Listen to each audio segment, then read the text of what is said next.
श्री दुर्गा सप्तशती हिंदी में अनुवाद। आइए अब हम सभी भक्त लोग तीसरा अध्याय सुनते हैं और पढ़ते हैं। इसके सुनने से और पढ़ने से कल्याण होता है। बोलो शेरावाली मैया की जय। जगदम्बा श्री अंगों की कांति उदय काल के सहस्त्रों सूर्यों के समान है। वे लाल रंग की रेशमी साड़ी पहने हुए हैं। उनके गले में मुंडमाला शोभा पा रही हैं। दोनों रक्त चंदन का लेप लगा है। वे अपने कर कमलों में जप मालिक का विद्या और अभय तथा वर नामक मुद्राएं धारण किए हुए हैं। तीन नेत्रों से शोभित मुखार बिंद की शोभा पा रही है। उनके मस्तक चंद्रमा के साथ रत्नमय मुकुट बधा हुआ है तथा वे कमल के आसन पर बैठ कर विराजमान है। ऐसी देवी को मैं भक्तिपूर्वक प्रणाम करती हूँ। ऋषि कहते हैं, दैत्यों की सेना को इस प्रकार तहस नहस होते देख महादैत्य सेनापति चिच्छुर क्रोध में रहकर अंबिका देवी की से युद्ध करने के लिए आगे बढ़ा। वह असुर रणभूमि में देवी के ऊपर इस प्रकार बाणों की वर्षा करने लगा जैसे बादल मेरुगिरी के शिखर पर पानी की धार बरसा रहे हों।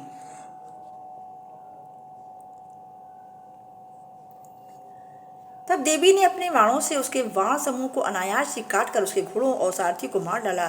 साथ ही उसके धनुष तथा अत्यंत ऊंची ध्वजा को भी तत्काल काट गिराया। धनुष कट जाने पर उसके अंगों को अपने बाणों से बीत डाला। धनुष रथ घोड़े और सारथी के नष्ट हो जाने पर असुर ढाल और तलवार लेकर देवी को ओर दौड़ा। उसने तीखी धार वाली तलवार से सिंह के मस्तक पर चोट करके देवी की बाईं भुजा में बड़े वेग से प्रहार किया।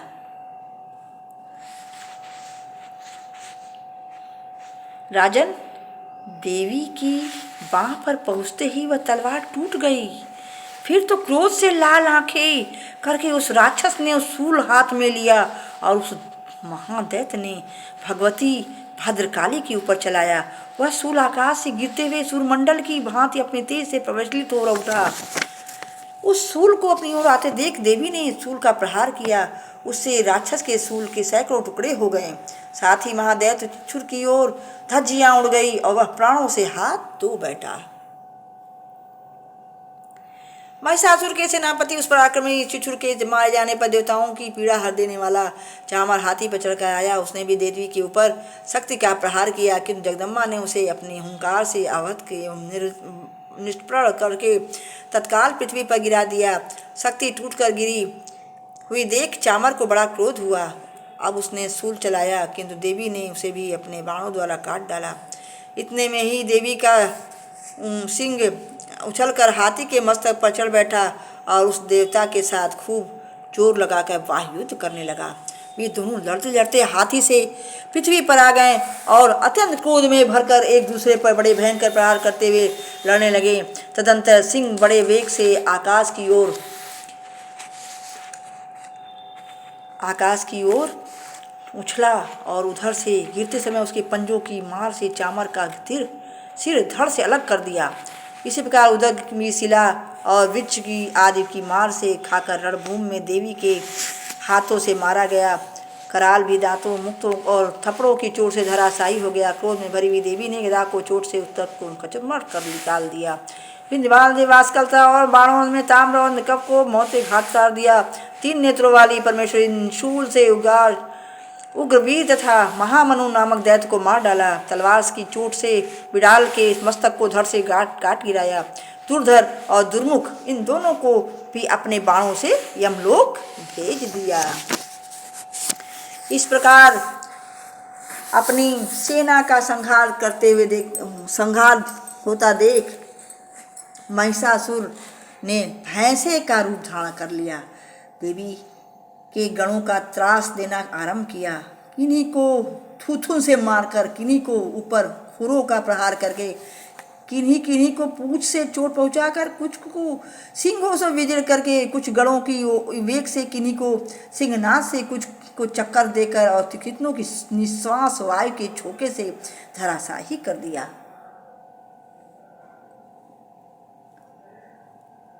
इस प्रकार गणों की सेना को गिराकर वह असुर महादेवी की सिंह को मारने झपटा। इससे जगदम्बा को बड़ा क्रोध हुआ।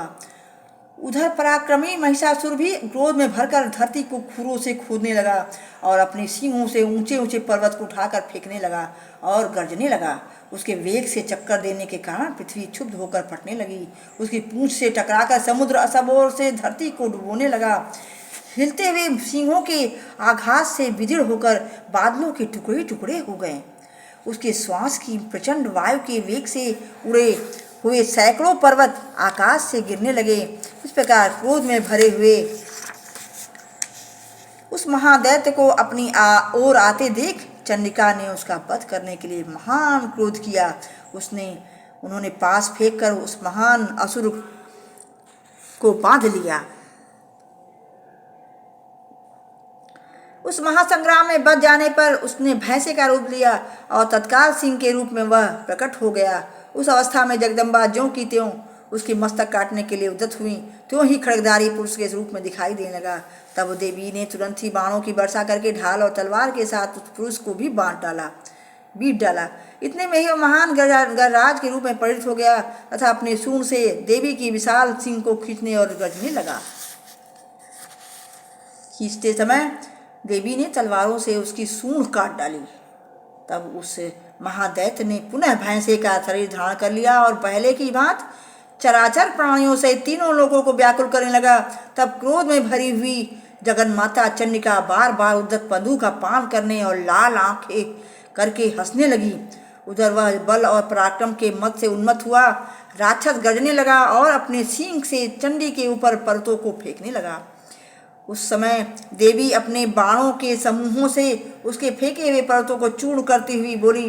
बोलते समय उनका मुख मधु के सम्मत से लाल हो रहा था और वाणी लड़खड़ा रही थी।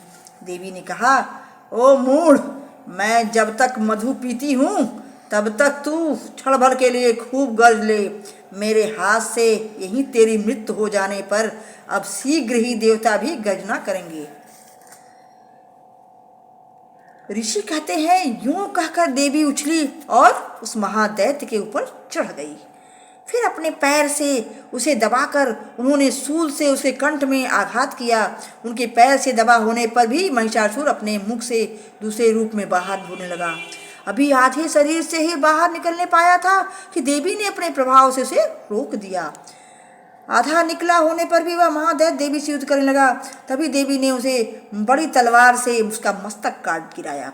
फिर तो हाहाकार करती हुई दैत्यों की सारी सेना भाग गई तथा संपूर्ण देवता अत्यंत प्रसन्न हुए।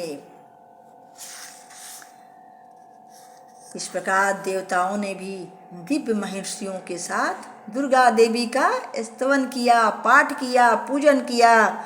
गंधर्वराज गाना गाने लगे तथा अप्सराएं भी नृत्य करने लगी। इस प्रकार श्री मार्कंडेय पुराण में श्रावणी मनवंतर की कथा के अंतर्गत देवी महात्म्य में महिषासुर नामक वध तीसरा अध्याय पूरा हुआ। बोलो दुर्गा मैया की जय। श्री सत्यनारायण भगवान की जय। वृंदावन बिहारी लाल की जय। हरि हरि हर हर महादेव की जय। ओम नमो भगवते वासुदेवाय। जय श्री हरि, जय श्री हरि, जय श्री